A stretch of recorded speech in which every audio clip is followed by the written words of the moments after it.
Rayuwan Asiya kashi na 14. Ban sake ganin mijina ba tun wannan ranar da suka fita tare da matar shi. Ya fita ne ba tare da ya yi min sallama ko wani abu ba. Amma tun daga wannan ranar ban sake ganin sa ba sai bayan sati ɗaya ya dawo min. Gashi nan dai a birkice da ka gan shi ba a cikin hayyacinsa yake ba. Ni dai na gaishe shi sannan na shirya mishi abincin shi kamar yadda na saba. Bai wani ci abincin ba kawai tsakura yayi ya je ya kwanta. Na ce da shi ba za ka yi wanka ba ne ga ruwan wanka na kai maka ya ce da ni ya riga da ya yi a gidan uwar gidana. Sannan bayan sati ɗayan nan da ya tafi ya bar ni ba da kuɗi ko da cefane ba.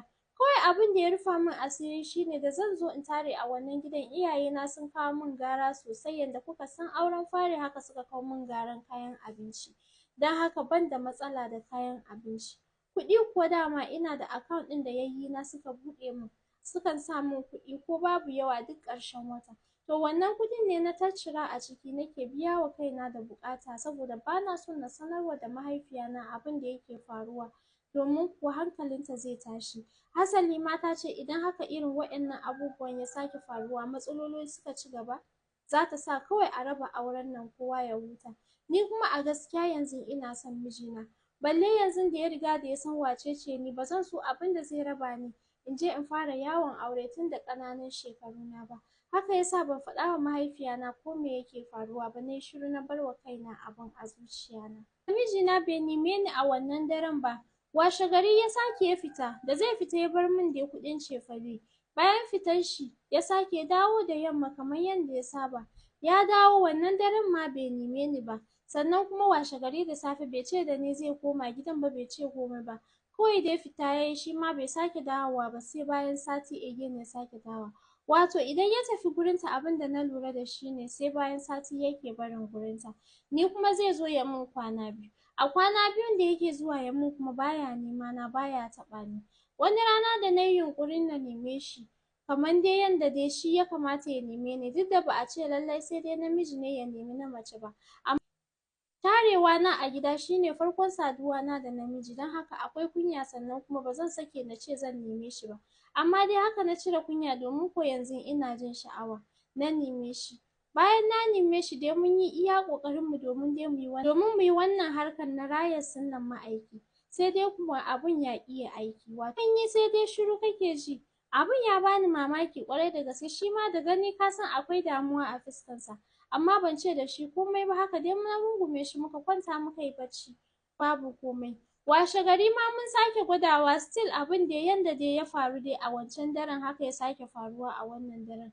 Daga nan fa na sa a raina da cewa akwai damuwa.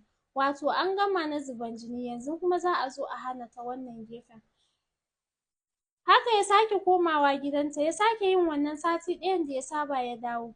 Bayan dawowarsa ne da daddare still mun sake gwadawa abu dai ta ƙi tashi. Sai nake tambayarsa shin a wancan gidan haka yake faruwa da shi ne ya nemi magani mana. Sai ya ce da ni a'a a can dai lafiya lau ko yau ma kafin ya zo ma sai da suka yi. Ku ji magana fa ranar girki na ne amma kafin nan ya zo gidana sai da suka yi abin ya min zafi amma na danne na daure. Na ce da shi to me yasa a nan baya yi ya ce shi ma bai san me ya faru ba. Bana so na ce da shi ko dai matanka ne domin kar ya ce na cika complain da yawa.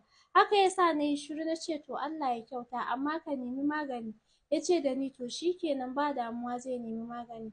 Ni dai ga miji dai zai zo gurina ya yi kwana biyu amma kuma dan buƙata babu shi. Bayan ya bani kuɗin cefane ya siyo abubuwan da nake da buƙata daga nan babu komai. Ga miji ina ganin shi amma kuma ba zai biya min buƙata. Nan dai maganar matan shi ya soma faɗin mu da ta ce da ni ko ma ina aka kai ni idan har tana son duk wani abin da za ta yi min za ta iya yi min. Sannan ta ce ko na bar mata mijinta ko kuma mu zuba da ni da ita. Wato dai ta kuma yin wani gefen kenan. Tunda an samu zuban jini na rabu da shi wato bari ta koma gefen shi kenan. Haka na ci gaba da roƙon Allah ya warware ko ma menene da take bi na da shi. Daga baya ma na zo na fara addu'a idan har zamana da shi akwai alkhairi to Allah ya warware waƴannan al'amuran.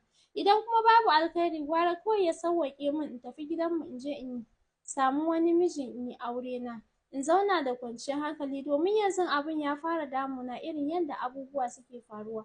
Gaskiya bana jin daɗin su sam sam.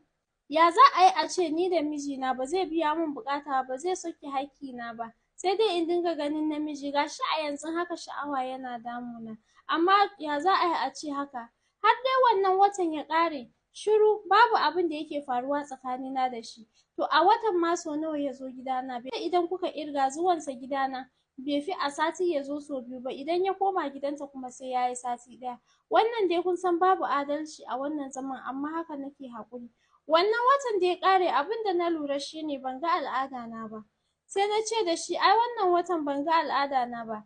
A buɗan bakin shi sai cewa da ni yayi, a'a, ko dai ta samu ne? Na ce mishi ban sani ba. Ya ce min to shikenan kar ki damu, gobe idan ina tahowa zan siyo miki abin gwaji. Na ce ka manta idan ka tafi daga nan yau sai bayan sati ɗaya za ka dawo? Sai ya yi min shiru bai ce min komai ba. Haka dai ya juya min baya yayi bacci ya bar ni da tunani kala da kala a cikin zuciya na, ina ta jimami. Sannan ina tausaya wa kaina a irin halin da na tsinci kaina da ƙananan shekaruna. Shin kuna ganin zan iya ci gaba da zama da wannan mutumin? Sannan maganar cikin da ya faɗa min yana ta yawo a kaina. Ina ta mamaki, na ce lallai in ciki ne gaskiya ikon Allah, wato rabo kenan. Na yi shiru ban ce komai ba. Ku kasance tare da ni a kashi na gaba insha Allahu. Ina mai ba ku haƙurin rashin posting ɗin da ban yi kwana biyu ba. Sabida wasu abubuwa ne da ba zan iya zuwa in faɗa muku shi a nan ba, sai dai zan yi fatan Allah ya kawo mana sauƙi ga baki ɗayanmu, sannan Allah ya ba mu ƙasarmu zaman lafiya. Ka faɗi alkhairi ko ka yi shiru. Kar ku manta don Allah ku yi mana sharing, liking da commenting. Ku faɗi opinion ɗinku akan wannan labarin. Engagement ɗinku shi nake da buƙata akan wannan pejin. Sannan kar ku manta ku ci gaba da subscribing akan peji na. Idan kina da labari ko kana da labari za ka iya min magana a DM ɗina na Instagram ɗina mai suna beautyboss280.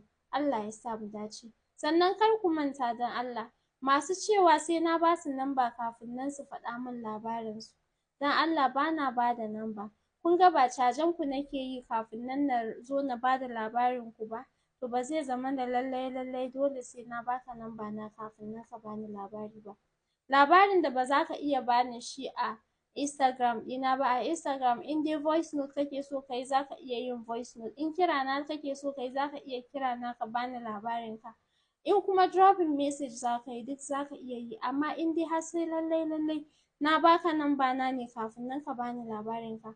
Don Allah don Annabi ka bar labarin ka ma kanka. Allah ya sa mu dace. Ka faɗi alkhairi ko ka yi shiru. Kar ku manta ku yi subscribing akan YouTube channel ɗina, ga link ɗin nan akan bio ɗina.